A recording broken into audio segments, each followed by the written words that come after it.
حضرت عمر رضی اللہ تعالیٰ عنہ جب ایمان لائے تو آپ نے ایک ایک کافر کے گھر کے دروازے پہ کھڑے ہو کے کہا کہ تم کمزوروں کو مارتے تھے، میں تمہیں بتانے آیا ہوں میں محمد عربی کا نوکر بن گیا۔ بلکہ آپ نے اعلان کیا جس نے اپنی بیوی کو بیوہ اور بچوں کو یتیم کروانا ہو اور اپنے ماں باپ کی کمر کو جھکانا ہو وہ عمر کے مقابلے میں آئے۔ اللہ اکبر۔ زنیرہ نامی ایک خاتون تھی، بہت کمزور۔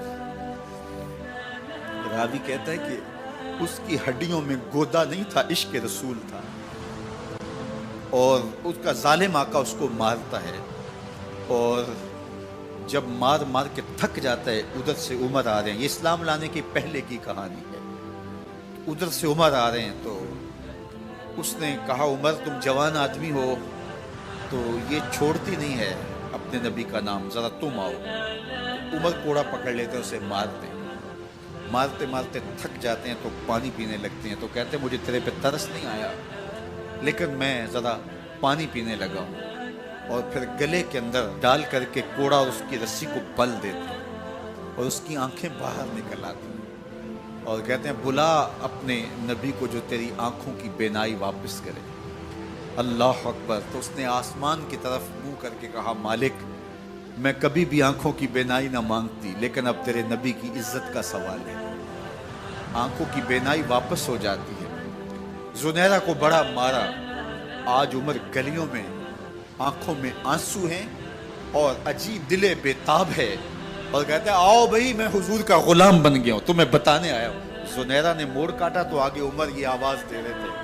زنیرہ ایک کونے پہ کھڑے ہو کے رو کے کہتی ہے عمر تم تو بڑے اس دن جوش و غضب میں تھے اور تم مارتے ہوئے تھکتے نہیں تھے۔ تو عمر نے کہا زنیرہ اس دن میں نے دیکھا نہیں تھا، اب میں محمد عربی کو دیکھ آیا ہوں۔ جنہ ویکھیا نہیں ہو کرن گلاں، جنہ ویکھیا نہیں ہو کرن گلاں، جنہ ویکھیا ہو تے بول دے، جڑے محرم راز حقیقت دے اور راز حقیقت کھول دے۔ تو حضرت عمر رضی اللہ تعالیٰ عنہ ایمان لائے۔ حضرت عبداللہ ابن مسعود رضی اللہ تعالیٰ عنہ فرماتے ہیں کہ حضرت عمر کا ایمان لانا مسلمانوں کے لیے عزت کا سبب تھا، ان کا ہجرت کرنا مسلمانوں کی نصرت تھی اور ان کی خلافت مسلمانوں کے لیے رحمت تھی۔ حضرت عمر رضی اللہ تعالیٰ عنہ وہ ہیں کہ میرے حضور نے فرمایا لوگوں جب نیک لوگوں کا ذکر کرو تو میرے عمر کا تذکرہ ضرور کیا کرو۔ میرا عمر وہ ہے کہ جب وہ ایک سمت سے آ رہا ہو، ایک گلی اور بازار سے آ رہا ہو تو شیطان بھی آ رہا ہو عمر کو دیکھ کے راستہ تبدیل کر لیتا ہے۔ حضرت عمر رضی اللہ تعالی عنہ کی طبیعت کے اندر جو جاہ و جلال تھا، طبیعت کے اندر جو سختی تھی، وہ اسلام کے اندر آ کر بھی قائم ہے، اور آپ نے وہی سختی، وہی جاہ و جلال جو پہلے مسلمانوں کے خلاف تھا اب کفار کے خلاف، منافقین کے خلاف حضرت عمر کی طبیعت کے اندر وہ جوش و خروش بدستور موجود ہے۔ لیکن جس دن آپ خلیفہ بنے تو اس دن آپ نے ممبر پہ چڑھ کے جو خطبہ دیا اس میں کہا لوگوں میں سخت اس لیے تھا کہ رسول اللہ نرم تھے، پھر میں سخت اس لیے تھا کہ حضرت ابو بکر صدیق نرم تھے، اب میں تخت خلافت پہ بیٹھا ہوں، اب میری سختی جو ہے وہ نرمی میں تبدیل ہو گئی، صرف فاسقوں، فاجروں اور باغیوں کے لیے میں سخت ہوں، باقی تمہارے لیے نرم ہوں۔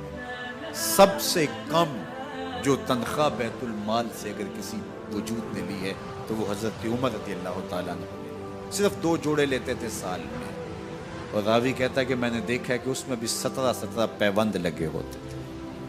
حضرت عمر رضی اللہ تعالیٰ عنہ کا طرز زندگی، آپ کا انداز معاشرت اور آپ کا انداز خلافت، ہر لمحہ آپ کی زندگی کا اٹھا کے دیکھیے کتنی مرتبہ قرآن حضرت عمر کی رائے کے مطابق نازل ہے۔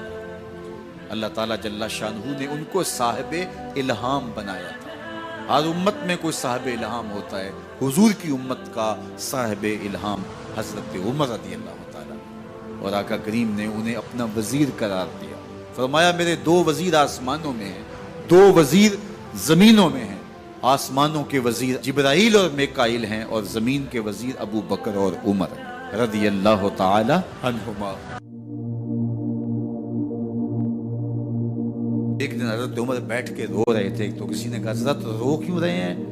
فرمایا کہ میں اس لیے رو رہا ہوں کہ فلاں پل سے بکریاں گزری ہیں، تو پل کے اندر شکستگی تھی، ٹوٹا ہوا تھا پل درمیان میں، اس میں ایک بکری کی ٹانگ ٹوٹ گئی ہے، تو میں ڈرتا ہوں کہ میرا رب یہ نہ پوچھے کہ عمر تو نے پل صحیح تعمیر نہیں کروائے تھے کہ ایک بکری کی ٹانگ کیوں ٹوٹی ہے۔ یہ ہیں حضرت عمر رضی اللہ تعالی عنہ۔ اللہ اکبر۔ تو اللہ تعالیٰ جل شانہ نے حضرت سیدنا عمر بن خطاب رضی اللہ تعالیٰ عنہ سے جو کام لیا، مختصر دور خلافت کے اندر 10 سال 6 ماہ 4 دن آپ نے خلافت فرمائی ہے، لیکن کہاں سے چلے اور یہاں مکران تک، بلوچستان کا حصہ ہے، یہاں تک آپ کے سلطنت کی حدود وسیع، ادھر آرمینیا تک جا پہنچے، حمص فتح کیا، قادسیہ، یرموک۔ آپ ذرا دیکھیے کہ کہاں تک آپ کی فوجوں کے گھوڑے دوڑتے رہے، اور اللہ تعالیٰ جل شانہ نے ان کو جو توانائی، عدل و انصاف کی قوت عطا فرمائی۔ اللہ اکبر۔ جب زمین پہ عدل کیا ہو تو زمین بھی حکم مانتی ہے، اور حضرت عمر وہ تھے جن کا حکم ہوائیں بھی مانتی تھی، زمین بھی مانتی تھی، جن کا حکم جو ہے وہ آگ بھی تسلیم کرتی تھی اور دریا بھی ان کا حکم مانا کرتے تھے۔ مصر کے اندر یہ رسمیں بد جاری تھی کہ سال کے بعد ایک دوشیزہ کو زیورات پہنا کے اچھے لباس میں ملبوس کر کے دریا کی بھیڑ چڑھایا جاتا، اس کی قربانی دی جاتی، اس کا خون بہتا تو دریا چلتا۔ جب مسلمانوں نے مصر فتح کیا تو گورنر نے لکھا کہ اسلام تو اس طرح کی رسوم کی اجازت نہیں دیتا، لیکن خشک سالی ہے، لوگوں کی فصلیں ویران پڑی ہے، تو حضرت کیا کیا جائے؟ تو حضرت عمر رضی اللہ تعالیٰ عنہ کاغذ کے ٹکڑے پہ لکھتے ہیں، بسم اللہ الرحمن الرحیم، مصر کے نیل کی جانب عمر کا خط لکھتے ہیں، اے نیل اگر تو اللہ کے حکم سے چلا کرتا ہے تو چل، ورنہ ہمیں تیرے چلنے کی کوئی حاجت نہیں ہے۔ اور قاصد کو کہا یہ خط لے جاؤ اور جا کے دریائے نیل میں پھینک دو۔ قاصد جا کے خط دریائے نیل میں پھینک دیتا ہے، پانی آتا ہے، ایسا دریائے نیل چلا، 14 صدیاں ہوئی ہیں آج تک کبھی بند ہی نہیں ہوا۔ دریا حکم مانتے، آگ نکلتی ہے۔ لوگ حضرت عمر رضی اللہ تعالی عنہ کے پاس آئے، حضرت لاوا پھوٹا ہے، آگ نکل رہی ہے اور مدینے کی طرف بڑھ رہی ہے، اب کیا کیا جائے؟ فائر بریگیڈ تو زمانے میں تھی نہیں۔ عمر نے اپنی قمیض اتاری، جس قمیض پہ 17 پیوند لگے ہوئے تھے چمڑے کے، کہا یہ قمیض لے جاؤ، جدھر آگ بڑھ رہی ہے آگے ڈھالنا، آگ پیچھے بھاگ جائے گی۔ زلزلہ آتا ہے تو زمین پہ درہ مارتے ہیں، زمین رک جا، کیا عمر نے تیری چھاتی پہ عدل نہیں کیا ہے؟ تو یہ عمر ہیں رضی اللہ تعالی عنہ کہ جن کے انصاف کی وجہ سے، جن کے عدل کی وجہ سے اللہ تعالیٰ کی رحمات، اس کی برکات کا نزول ہوتا تھا، اور اللہ تعالیٰ نے مسلمانوں کو وہ آبرومند حکومت دی۔ کائنات کی تاریخ کے اندر ایسی حکومت آپ نے نہیں دیکھی ہوگی جو حضرت عمر نے حکومت کی ہے۔ اللہ اکبر۔ فرمایا فرات کے کنارے پہ ایک کتا بھی پیاسا مر گیا تو اس کا حساب بھی عمر سے ہوگا۔